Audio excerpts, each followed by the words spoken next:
Salut à tous, on se retrouve ce soir pour l'épisode 2640 de l'After Zap Image. On commence tout d'abord avec la Super Coupe d'Espagne parce que voici les dates et horaires de l'édition 2024 de la Super Coupe espagnole qui se jouera à Riyad en Arabie Saoudite. N'oubliez pas, la dernière édition a été remportée par le FC Barcelone, c'était début d'année 2023, donc la prochaine édition début d'année 2024. Donc première demi-finale, le Real Madrid contre l'Atlético Madrid le mercredi 10 janvier à 20 h. Le lendemain, le Barça contre Osasuna le jeudi 11 janvier à 20 h. Et c'est simple, les deux équipes qui gagneront seront en finale. La finale se jouera le dimanche 14 janvier. Bon, j'ai pas l'horaire, c'est pas marqué, ça doit être également à 20 h. Et ça peut faire pourquoi pas un classico. On sait que demain il y a le classico, hein. Barça contre le Real, ça se peut qu'il y ait un classico aussi en Super Coupe d'Espagne. Ça avait été l'affiche de la dernière édition.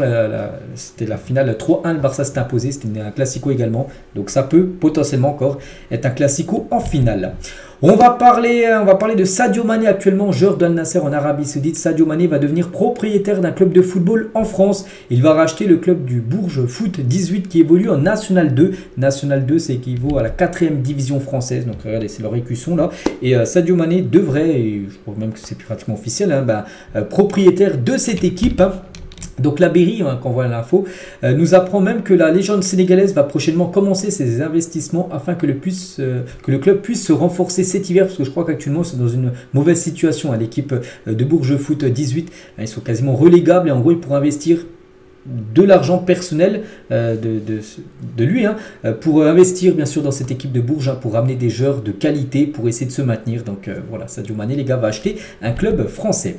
On va parler de son copain. Quand on parle d'Al Nassr, on parle de Mané, mais aussi Cristiano Ronaldo, les gars. Un petit rappel des statistiques de Ronaldo du côté de Al Nassr cette saison. Donc il compte 21 buts, donc 13 matchs, donc 14 buts plus 7 passes D, ce qui fait 21 fois décisif en 13 matchs, hein. Là on a l'impression qu'on retrouve le Cristiano Ronaldo Prime du côté de son club de Al Nassr.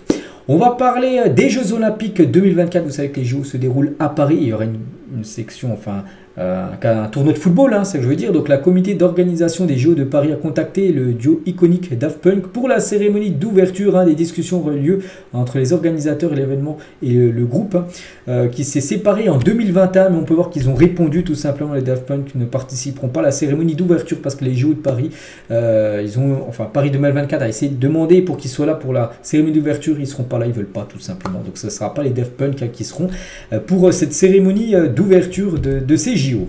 On va parler de Jamal Musiala. C'est fixé comme objectif de remporter rapidement la Ligue des Champions et le Ballon d'Or, hein. Vraiment des gros objectifs quand même pour la pépite allemande.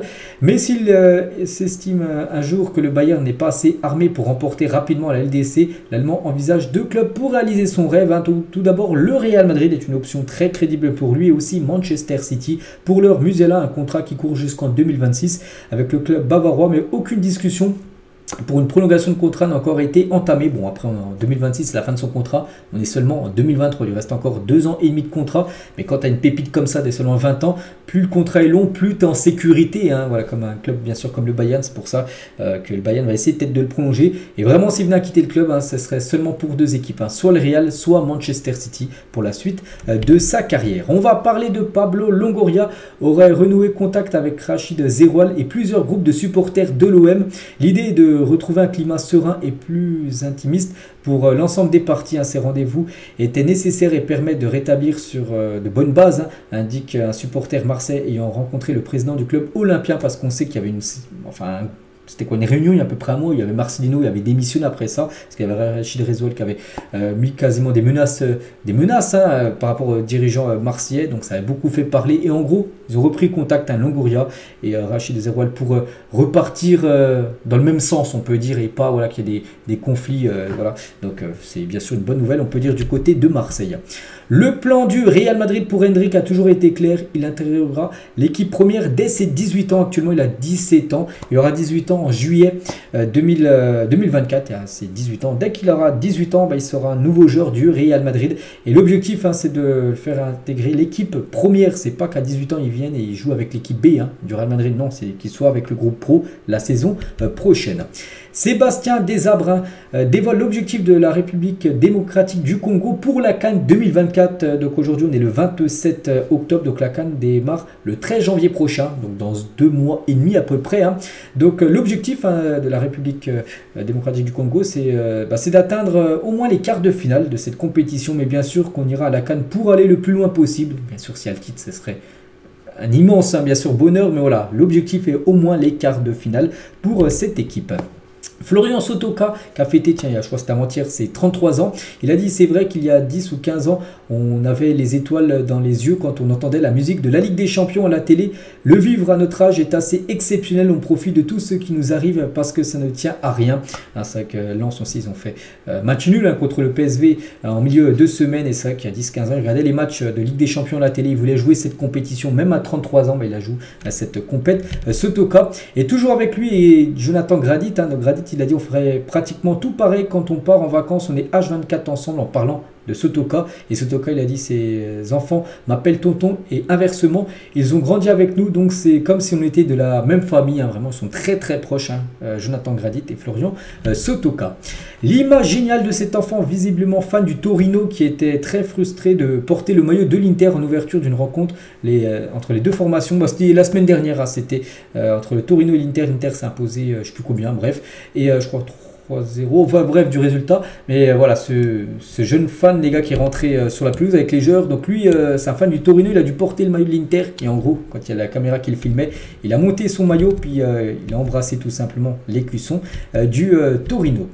Le montage, voilà, c'est vrai que ça c'est un montage un peu abusé. On peut voir Lorenzo Insigne avec Pep Guardiola. Donc on enlève les cheveux d'Insigne, on met le visage de Pep Guardiola et ça ressemble à Pep Guardiola en gros. Donc une petite photo marrante, on peut dire, et toujours tiens, avec Pep Guardiola, vu qu'on parle de lui. Souvenez-vous quand Pep Guardiola a voulu aligner Manuel Neuer au milieu de terrain en Bundesliga après avoir remporté le championnat quelques journées de la fin. Donc c'était des matchs pour du beurre, vu que c'était officiel, c'était sûr et certain, le Bayern était champion. Et du coup, il a voulu aligner en numéro 6 Neuer lors d'une rencontre. Le président du Bayern avait finalement réussi à l'en dissuader pour éviter de paraître arrogant. Et du coup, c'était jamais arrivé, mais voilà, Pep Guardiola voulait, c'est surtout le président du Bayern qui avait dit non, il ne faut pas faire ça, voilà, c'est pas bien, voilà, c'est se moquer de l'adversaire, tout ça, puis du coup, il n'a jamais joué milieu de terrain. Manuel Neuer, même si on sait qu'il a les aptitudes pour jouer à ce poste, même si c'est un gardien de but. Bloqué entre autres par les capitaines Odegaard et Emile Smith-Rowe, ne joue quasiment plus avec Arsenal, c'est vrai que c'est un gros coup dur pour lui, L'international anglais formé au club n'a disputé que 3 matchs de championnat cette saison avec les Gunners. Ça fait bien sûr très peu. Quel dommage quand on se souvient de ses débuts de fou sous Arteta et sa saison 2021-2022 où il était souvent décisif. Et c'est vrai qu'actuellement, le problème c'est qu'il y a Odegaard qui joue le même poste que lui. Et Odegaard joue quasiment tous les matchs, c'est le capitaine. Et lui, il joue que des miettes par match. Voilà, seulement 3 matchs de championnat joués par le jeune anglais. Officiel, Marco Silva prolonge jusqu'en 2026 du côté de Fulham. Voilà, félicitations pour lui, prolongation du contrat. Et on finit les gars avec Neymar, les gars, qui prend la pause pour Kim Kardashian, parce que Kim Kardashian, cette célèbre femme, donc en gros elle a mis sur ses publications Instagram des photos de Neymar, les gars, peut-être pour une marque tout simplement de vêtements de la famille Kardashian. Donc on finit avec ça, j'espère que ça vous a plu cet épisode de l'After Zap Image. On se retrouve demain bien sûr pour le prochain numéro. Je vous souhaite une bonne journée, un bon vendredi et à demain.